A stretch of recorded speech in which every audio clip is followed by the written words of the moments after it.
Now that we are in the beginning stages of 2021, I thought I would give you guys a little bit of a behind the scenes insight into our business and how we ensure we hit a minimum of $10,000 per month. Now, when I say our business, I refer to the business that my partner and I have together, which is called Timber Media House. So essentially, I do the photography and he's a videographer. So it works really well for us.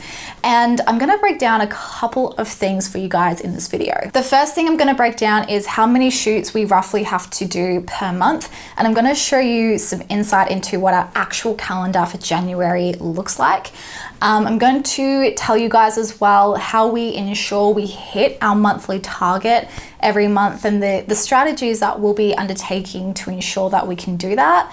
And the third one is explain to you guys why we are actually pulling back on the amount of work we are undertaking in our business for 2021. So I thought it'd be good to show you guys this for two reasons. Number one is to help you guys with your own 2021 planning. I think it's really important that we start planning right at the beginning of the year and you map out how much you want to earn, how many shoots you ideally need to book per month, so that you actually hit those financial targets that you want to hit every single month and for the whole year. And the second reason is I want to show you guys what is actually possible for your own photography business.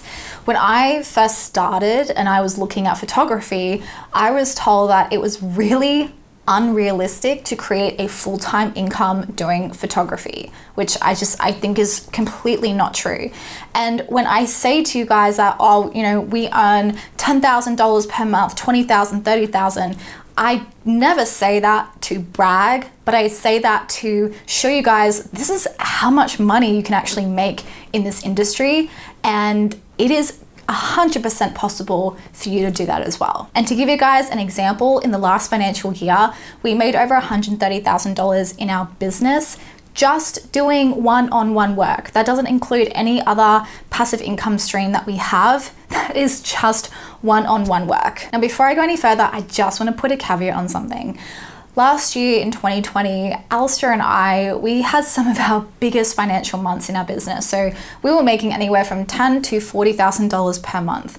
Now, in the $30,000 to $40,000 bracket, this is what it looks like.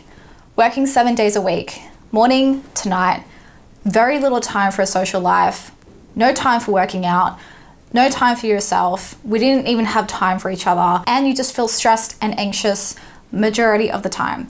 I actually stopped enjoying part of my job because I was just working so much. So at our point in our business right now, we have to slow down in order to speed up, as we have a couple other projects in the pipeline.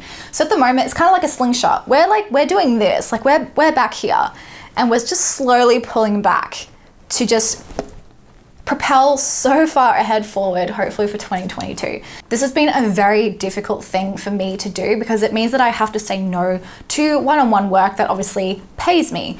And this is a huge reason why we have sat down together, done a massive strategy session to really map out what it is our 2021 is going to look like. So the first thing that we did was we mapped out our expenses, and this includes our utilities, our business expenses, entertainment and leisure expenses, everything. And between us, we spend about $5,000 per month on life and living.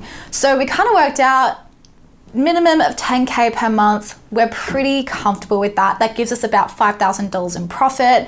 And I just think it's quite a reasonable and realistic income goal to easily hit every single month. Now, we're at a point in our business where we tend to book out a month in advance. So I'm going to actually show you what our January looks like in terms of our photo shoots and our calendar. This is what our January looks like, and this is what booked out for us looks like as well. Now, we've given ourselves Fridays, Saturdays, and Sundays off most of the time so that we can work on personal projects. So we have 5 studio shoots booked, and we have 5 location shoots as well. And then every other day is for editing. Something that we neglected to do last year was we didn't schedule in our editing into the calendar. Editing itself can take a couple of hours, so we really wanted to make sure that our schedules were not crazy as they were last year. So this is roughly 2 to 3 shoots per week, which I think is more than enough work. Now, last year I was an absolute crazy person and I was doing anywhere from 6 to 15 shoots per week. That's 6 to 15 different brands in a week. And I look back on it now, I'm like, how did I do that? I just no wonder why I was stressed and anxious majority of the time. And a lot of those shoots were actually very small shoots. So it might have been 5 photos per brand. But those 5 photos, it still takes a lot of creative energy. It usually takes pretty much about half a day to pull off a 5 photo shoot. So in order to combat that, I did 2 things. I raised my prices because I also realized my 5 photo package was extremely cheap. And I also set a new financial minimum for my business. So basically, I don't work for anything less than this specific number. And what this has done is it's actually helped me attract higher paying clients into my business, and I can essentially do less work but for the same amount of money. And I think it's just a very smart way to go. So if you're a photographer and you're in a similar position like that, it's probably a sign that you have to increase your prices ASAP. And when you are mapping out your calendar as well, don't forget to actually schedule in your days off. So like I said before, Alistair and I, we have Friday, Saturday, and Sundays off client work unless it's absolutely necessary. And so these days we work on our YouTube, our Instagram, basically our own content, and also another project that is top secret for now, but hopefully this year we can reveal what that is. Okay, so now that January is completely booked out for us, we are now currently booking for February and March. Now there are a couple things that we are going to be doing in January to help ensure that we hit our $10,000 per month minimum goal. So the first thing we do is we focus on location shoots. And one of the big reasons for this is because we can just batch create content for a couple of clients on the same day at the one location. And this means our clients have the opportunity for beautiful lifestyle product content. So these shoots are usually at least a $2,000 a day for us. And we take on a very limited number of brands, usually about 2 to 4, depending on the shoot. We usually have a model or 2 with us as well. And it's just a really fun day. So I'll organize these location shoots a month in advance so that I have plenty of time to prepare, plenty of time to market it, and make sure everything is organized. Now, the next thing we do is we follow up with leads and our current clients. And as they say, the fortune is in the follow-up, and that could not be more true. So when someone inquires with us, they're not always ready to book in straight away. They might just be working out their budget. They may not even have their products. It might take a while for them to actually gather their thoughts to find out what they actually want for their content.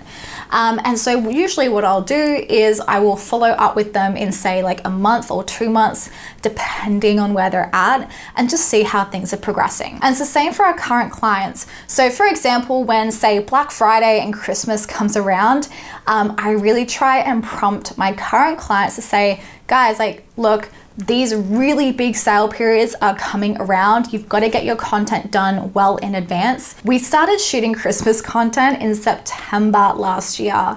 And that's why I really try to prompt my clients to get in early, because a lot of product photographers are booked out at the end of the year. It's really hard to get a spot. So if you're a photographer, try and preempt your clients' needs and just touch base with them every couple of months to say, hey, like, how you going? You haven't booked in a while. Do you need new content? And just go from there. And don't think that by doing that, that is you being too salesy. You're actually doing them a favor, because people who own a product-based business, they are so busy. They have so many hats on and their mind is probably everywhere.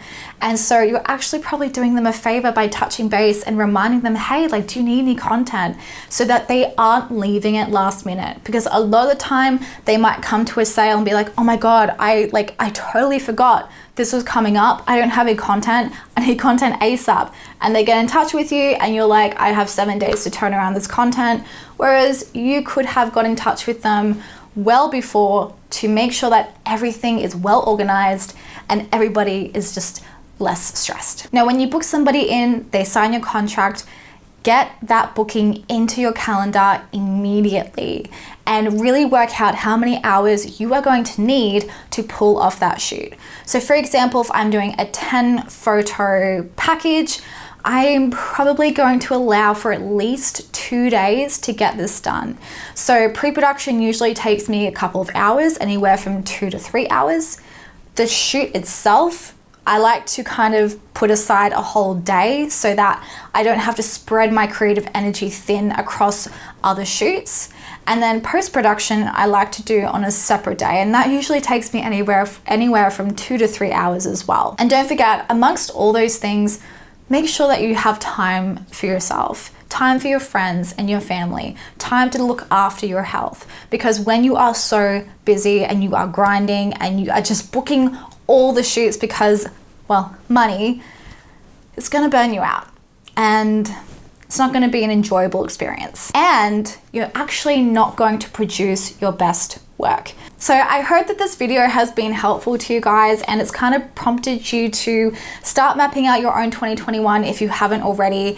It really gives you a lot of clarity to break things down like this and work out how many shoots you can realistically take on so that you can still enjoy your life. Now, if you have any questions on this process or you need any further advice, leave a comment down below and I will do my best to answer. Otherwise, if you found this video helpful, give it the thumbs up, go on over to my channel and hit that subscribe button, and I will see you in next week's video.